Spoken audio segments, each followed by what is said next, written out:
Pero bueno, lo que te quiero contar es que sigue mucha discusión y que probablemente Milei busque... Ahí se da la foto, ¿eh? Llamar la atención en este Ahí se da la foto, Ahí tenés a Lula da Silva.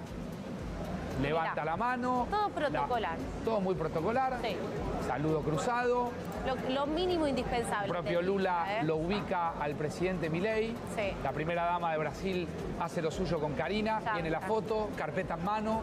Como les comentaba, hay una nueva disputa entre los gobiernos de Chile y Argentina, porque esta semana se cumplen 40 años del Tratado de Paz que firmaron ambos países, y por eso este día lunes en el Vaticano, miren ustedes, con el Papa Francisco, se llevó a cabo una reunión entre ambos gobiernos. No llegó el canciller argentino Gerardo Wertheim. De hecho, no solo no voy a hacer negocios con China, no voy a hacer negocios con ningún comunista.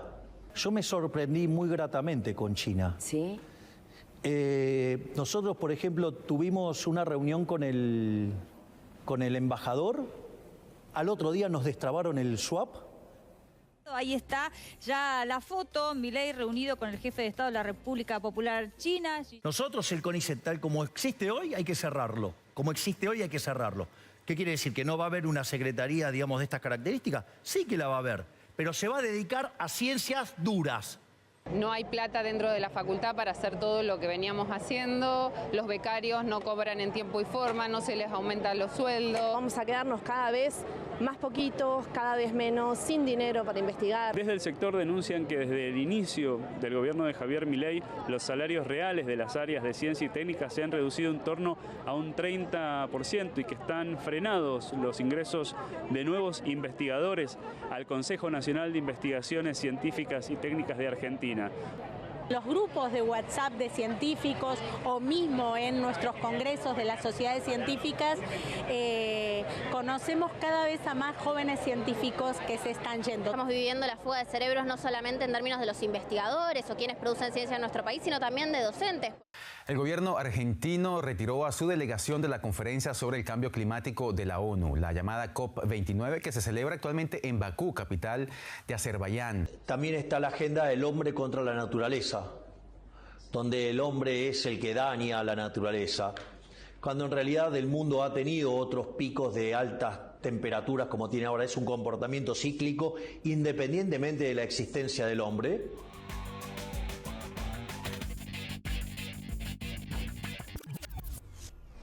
¿Cómo les va? ¿Cómo andan? Bienvenidos. Abrimos Redacción Abierta y lo abrimos con este compilado que hacíamos recién, hablando también de este año de Javier Milei. En nuestros programas hemos ido repasando, por un lado, la política económica, la política pura y dura, lo que fue la actividad política del gobierno nacional, y también queríamos analizarlo desde estas perspectivas, ¿no? El primer año de Javier Milei, por ejemplo, como veías recién, en educación, ciencia, con los presupuestos más bajos en los últimos 30 años.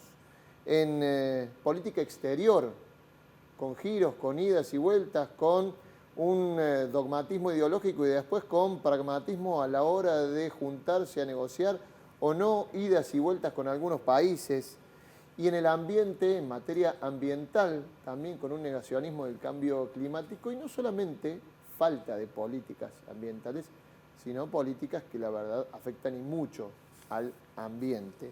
Es lo que queremos repasar hoy, por eso hemos invitado, por un lado, Mónica Balsarín, que es directora del CONICET Córdoba, Marcelo Taurde es periodista, analista internacional, y Darío Ávila es abogado especializado en Derecho Ambiental. ¿Cómo les va? ¿Cómo andan? Gracias por venir. Hola Martín. Gracias. Me cuesta saber por dónde empezar, digamos, porque son muchos los temas, pero, a ver, Mónica, recién veíamos un pequeño compilado de lo que fue el año para la ciencia, para la investigación, para la docencia universitaria, un año más que complicado. ¿Qué evaluación haces de Un este año complejo que comenzó también con mucha agresividad hacia el sistema. Comunicacionalmente tuvimos mucho trabajo. Que continúa. Continúa, pero diría que comenzó mucho más fuerte. Hubo una reacción del sistema tratando de explicar, nos cansamos de explicar por qué la ciencia era importante para el futuro, para la salida de resolver problemas actuales y para el futuro.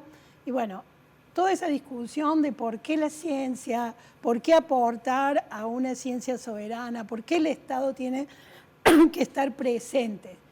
Luego, como CONICET, el Sistema Científico Nacional es grande e incluye muchas instituciones. Yo particularmente represento el CONICET en Córdoba y si bien el CONICET fue logrando algunos fondos como para que no se cierre y que no pasase esa motosierra, que había mucho terror al principio de año, o sea, si bien hemos llegado hasta acá, hemos llegado muy desfinanciados para hacer ciencia. O sea, el problema es el dinero que nunca llegó para apoyar los proyectos de investigación. Hemos generado otras alternativas y estamos hacia la internacionalización, aportando mucho hacia el sector privado también, pero cuesta, porque, digamos, dinero cuesta obtener para muchos proyectos de investigación que no son tan rentables, que son de problemas reales de nuestra sociedad, que no tienen un producto que se vende ya. Para algunos nos ha ido muy bien, buscando fondos del sector privado, pero para otros no. Y ahora, entonces, recién le escuchamos al presidente en su momento de campaña que hablaba de, bueno, no, listo. Se acaba, por decirlo de algún modo, la investigación en ciencias sociales, vamos a la investigación dura, ciencias duras. Recién vimos investigadores que hablaban de ciencias químicas, ciencias biológicas, y está cortado el financiamiento para todas, ¿no? El financiamiento está cortado para todas las áreas del conocimiento por igual. Y después también el problema fue salarial, que totalmente. Los investigadores, personal de apoyo, aparte de los becarios, como decían, que no han recibido aumento, el salario es terrible, hemos perdido 30% del poder adquisitivo. Y eso que dijeron que teníamos un presupuesto menor de los últimos 30 años, me animo a decir de los últimos 50 años. Hace desde 1975 que el PBI, el porcentaje del PBI destinado a ciencia no ha sido, para la función de ciencia y tecnología, tan baja como la de este año. 0,216% hemos recibido este año, que es 30% menos que el año 2023. Con un PBI que se sigue retrayendo también. Claro. Quiero vincular un poco los temas, porque el martes 10 de diciembre el presidente hablaba y, bueno, hacía algún tipo de anuncios con motivo de su primer año de gestión y hablaba de la generación de energía en la Argentina, lo que incluiría una inversión en ciencia y en desarrollo de reactores nucleares, pero creo que quienes están monitoreando las cuestiones de ambiente del gobierno se preocuparon y bastante cuando se habló de generación de energía nuclear, Darío, entre otras cosas. A ver, ¿por dónde querés empezar? Sí, casualmente antes de comenzar el programa estábamos charlando de eso, porque aparece como una novedad de lo más reciente, porque aparentemente el avance y esto de la energía, digamos, la energía nuclear, que la inteligencia artificial es muy demandante y aparecería en principio como que la energía nuclear podría ser, digamos, la fuente de provisión, digamos, de fuente para este tipo, digamos, de prácticas, de actividades. Y yo reparaba respecto de eso, digamos, y el tema de la energía nuclear es un tema ampliamente debatido a nivel mundial por dos aspectos. Primero, porque no se ha logrado resolver de manera definitiva el tema de los desechos radioactivos que se generan con motivo de esta actividad, y segundo, los riesgos que conllevan este tipo de actividad.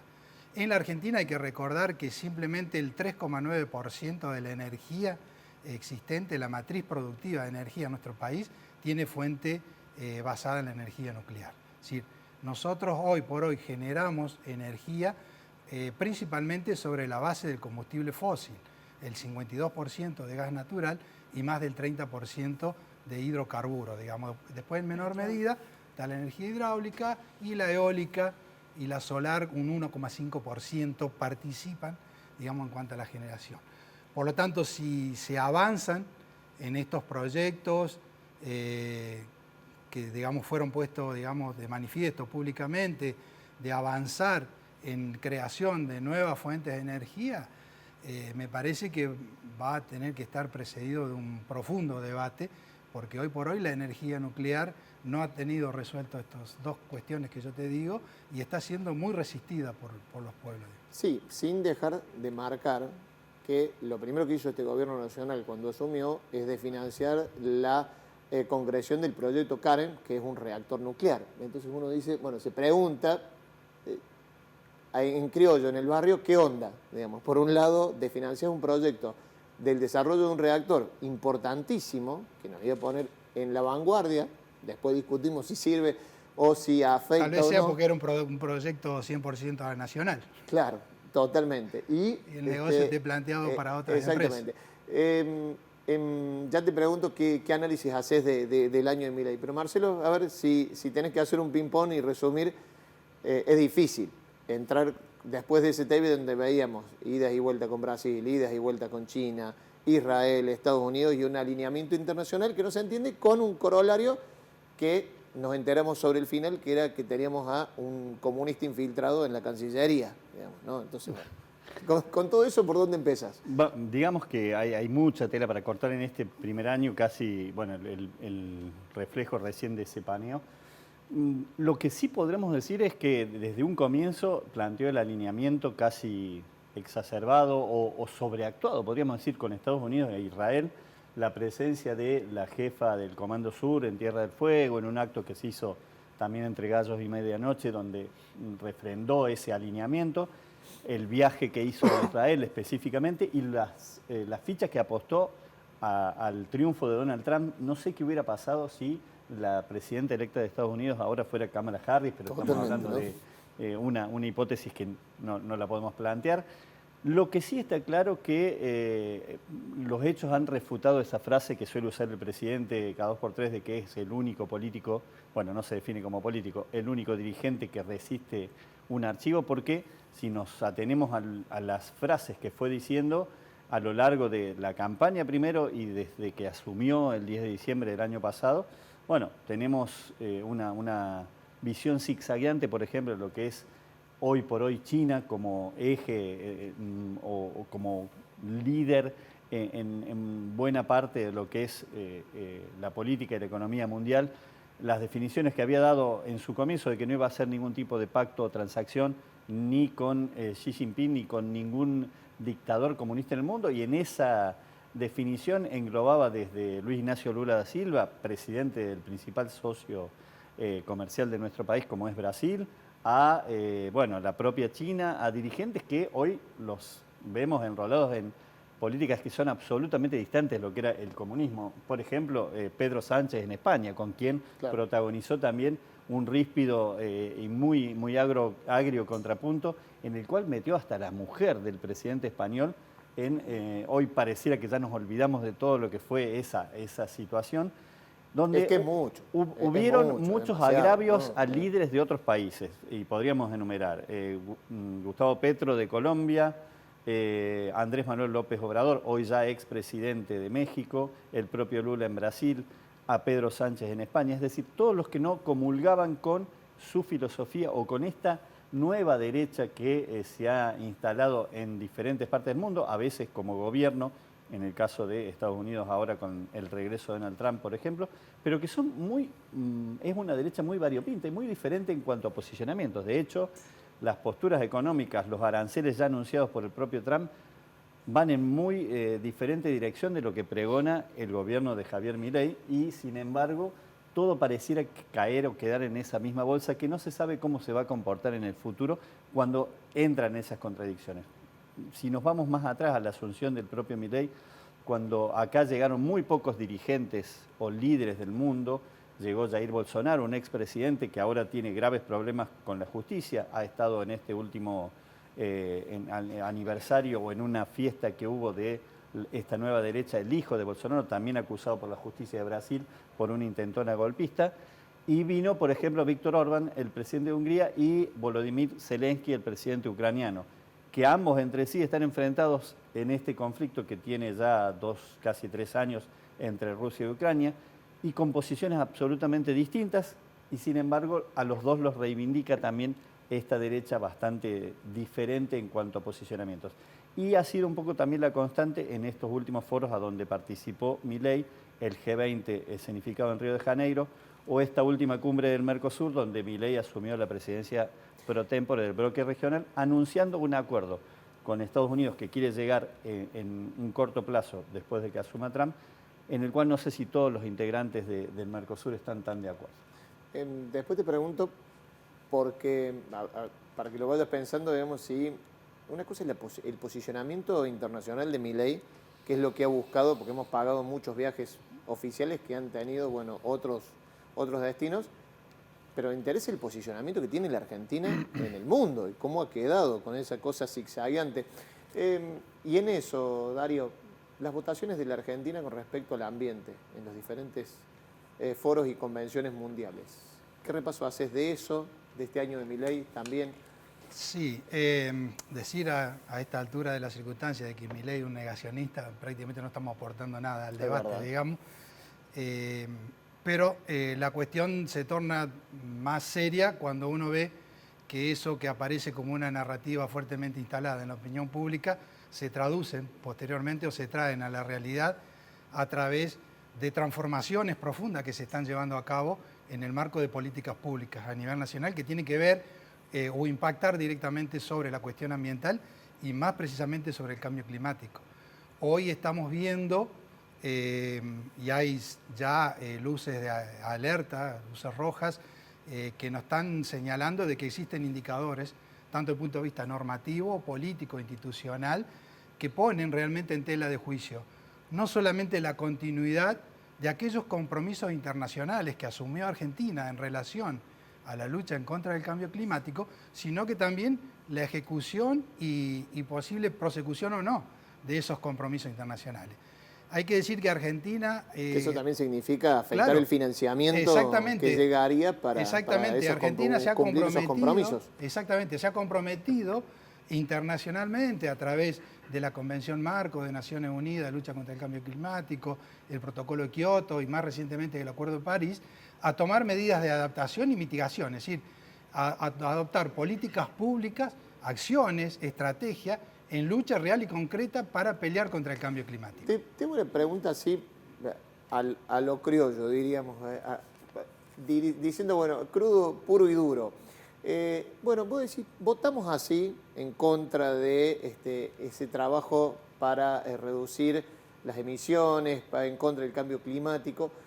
Eso quiere decir, esa votación nos pone a la vanguardia para recibir todo tipo, vamos a suponer que quisiéramos recibir todo tipo de inversiones, no sé, extractivistas, esto, ¿nos pone a la vanguardia, nos va a traer beneficios totales o simplemente es un posicionamiento que no se sabe para dónde va, es un posicionamiento dogmático, ideológico? No, claramente eso nos coloca en una situación de riesgo frente a las inversiones que se están queriendo seducir extranjeras para que vengan. Sí, ¿por qué? Porque precisamente la COP29, que es donde Argentina retiró a su delegación, lo que se estaban discutiendo ahí eran los sistemas de financiamiento, es decir, cómo los países desarrollados iban a hacer su aporte económico para que los países en vía de desarrollo puedan traducir esas políticas de adaptación y mitigación, que son los que más sufrimos los impactos del cambio climático. Los países más pobres, más empobrecidos, digamos, sufrimos peores consecuencias porque no estamos preparados ni adaptados como el primer mundo, digamos, frente a esos comportamientos extremos. Entonces, lo que se estaba discutiendo ahí era ese financiamiento. Bueno, Argentina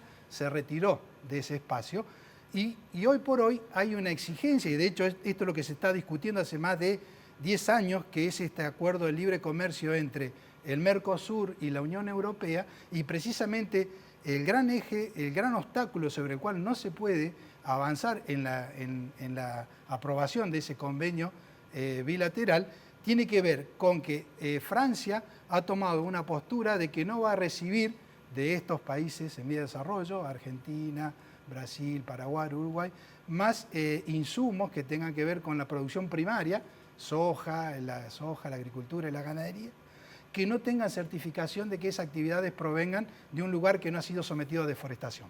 Es decir, hoy hay una barrera internacional que te está diciendo, yo no voy a recibir más de Argentina y Brasil aquellos productos que no estén certificados libres de deforestación. Bueno, por ese lado estamos... Entonces, ahí estamos fritos, sí, claramente no vamos a poder seguir vendiéndole a los países desarrollados, que son nuestros principales compradores, de nuestra materia prima si no nos ayornamos, si no nos adaptamos precisamente a esas exigencias de ese mercado internacional. Más que entendible. Mónica, a ver, recién hacíamos un repaso de este año de lo que fue el gobierno libertario para la ciencia y la investigación. ¿Tenés alguna perspectiva de que esto pueda mejorar, puede haber alguna vía de diálogo? Y el ¿Cómo año se, que viene, ¿Cómo se encara este año? El año que viene, o sea, es un año de elecciones, ¿no? Exacto. Entonces, sí, esperamos mayores fondos el año que viene, por una cuestión de oportunidad política, pero y pensamos en que hay varios ejes donde desde el sector de ciencia y tecnología se está colaborando con el desarrollo de algunas políticas. El gobierno ha sentado claramente que le interesa la agroindustria, la minería, la energía, la salud, inteligencia artificial y transformación digital como los ejes a apoyar, y que a esos ejes va a apoyar. Y en esos ejes hay investigadores, muchos investigadores, ¿no? Hay otros temas que nos interesan mucho y que no están en la agenda, como el tema del agua, el tema del cambio climático o cuestiones de sustentabilidad. O las ciencias sociales, por ejemplo. Las ciencias sociales ha cambiado un poco la mirada. Vieron que se caracterizó este año por decimos una cosa y después cambiamos, nos dimos cuenta que China nos sorprendió positivamente. Bueno, las ciencias sociales están vistas como que tienen que participar de los proyectos más transversalmente. O sea, como no va a haber plata para proyectos únicos de ciencias sociales, investigación pura en ciencias sociales, pero sí para que investigadores en ciencias sociales conformen equipos multidisciplinarios en otros proyectos que vayan hacia los ejes. Entonces yo creo que con la necesidad de dinero que hay para la investigación y para retener la gente en el sistema, no va a quedar otra que encolumnarse en la investigación en esas áreas, tratando siempre de hacer lo mejor que uno puede, porque te pueden imponer un tema, pero no la forma de abordarlo. Ahora, en eso, decime si hay algún plan del gobierno o el plan era solo el de financiamiento y después vemos. Bueno, es palabra mía, no la estoy haciendo tuya, pero digo, ¿había algún plan o hay algún plan de perspectiva del gobierno nacional con respecto a la ciencia o es...? Ha salido hace poquito un plan estratégico que se ha publicado por Twitter y redes de esa índole, diciendo que estos que mencioné son los ejes estratégicos y donde el gobierno quiere. Bien. O sea, es muy distinto a lo que nosotros hemos venido trabajando por años con el plan de ciencia y tecnología. Pero digamos, un plan hay, es ir hacia estos sectores con mucho input del sector privado. Ese es el plan del gobierno. Ese plan desatiende claramente muchas áreas donde el sector privado no puede, no se va a comprometer como podría ser agroindustria. Totalmente. Marcelo, te preguntaba recién, como cierre, me queda poquito tiempo, pero a ver, una cosa es cómo se posicionó Milei en la derecha internacional. El presidente viene, nos dice que está posicionado de arriba. Segundo líder. Segundo primero. líder, más importante. Según su ¿Cómo quedó posicionada la Argentina y bueno, en el concierto internacional? Creo que hubo algunos capítulos que fueron bastante bochornosos. El discurso en la ONU, recién lo repasamos antes de entrar aquí, cuando se determinó que había sido la copia de una serie, un hecho casi vergonzoso, cuando fue la primera presentación del presidente Milei en el foro más importante a nivel internacional, en la Asamblea General. Algunos de los lineamientos que ha ido planteando en algunas otras reuniones. Si uno ve la composición del mapa político sudamericano, salvo, podríamos decir, Ecuador hoy en día y Perú, que tiene una presidenta como Dina Boluarte muy desgastada, o Paraguay con Peña, está rodeado Argentina por presidentes con otro signo político. El más reciente caso es la elección de Yamandu Orsi en Uruguay. Lula en Brasil, Arce en Bolivia, Boric en Chile, y con todos ha tenido algún tipo de rispideces. Bueno, ya dijimos también lo de Petro en Colombia, y con Sheinbaum en México, recién asumida ahora en octubre también.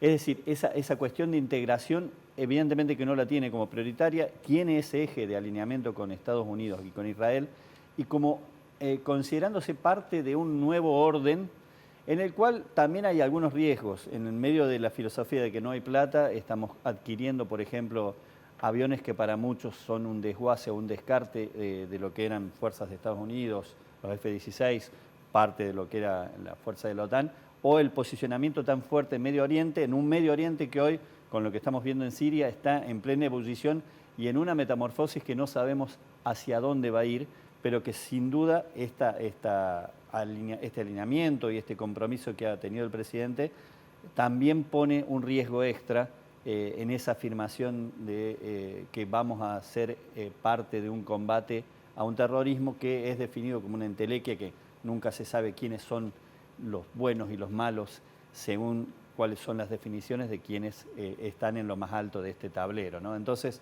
creo que la perspectiva para el año que viene pueden ser, sobre todo después de la asunción de Trump, la expectativa del presidente es que haya un guiño fuerte para su gobierno. Apunta también a esta relación de la cual él siempre se ha ufanado con Elon Musk, por ejemplo, que va a ser parte influyente del gabinete de Donald Trump. Pero habrá que ver si como país y con lo que evolucione nuestro país a partir de la gestión de este gobierno, hay ese mismo interés. Recién escuchaba acá la importancia del acuerdo, por ejemplo, Mercosur con la Unión Europea y las objeciones que plantean desde países como Francia, tanto los agricultores como otros sectores, con respecto a ese acuerdo, precisamente por la forma en la que se llevan adelante políticas que tienen que ver con el agro en Brasil, en Argentina, el tema de la deforestación. Y eso son puntos que no se pueden sortear por más que en el discurso o el relato esté todo resuelto o plantee el presidente que es el faro que está iluminando a buena parte del mundo a partir de su gestión. Les agradezco a los tres haber estado en Redacción Abierta para, obviamente, seguir hablando sobre este primer año de gestión de Javier Milei. Hemos tocado el tema ambiental, hemos hablado de la ciencia, la tecnología, la inversión en ciencia y tecnología o la desinversión y los posicionamientos argentinos a nivel internacional y las relaciones de Argentina con el mundo. Primero pausa en Redacción Abierta, quédate, ya seguimos.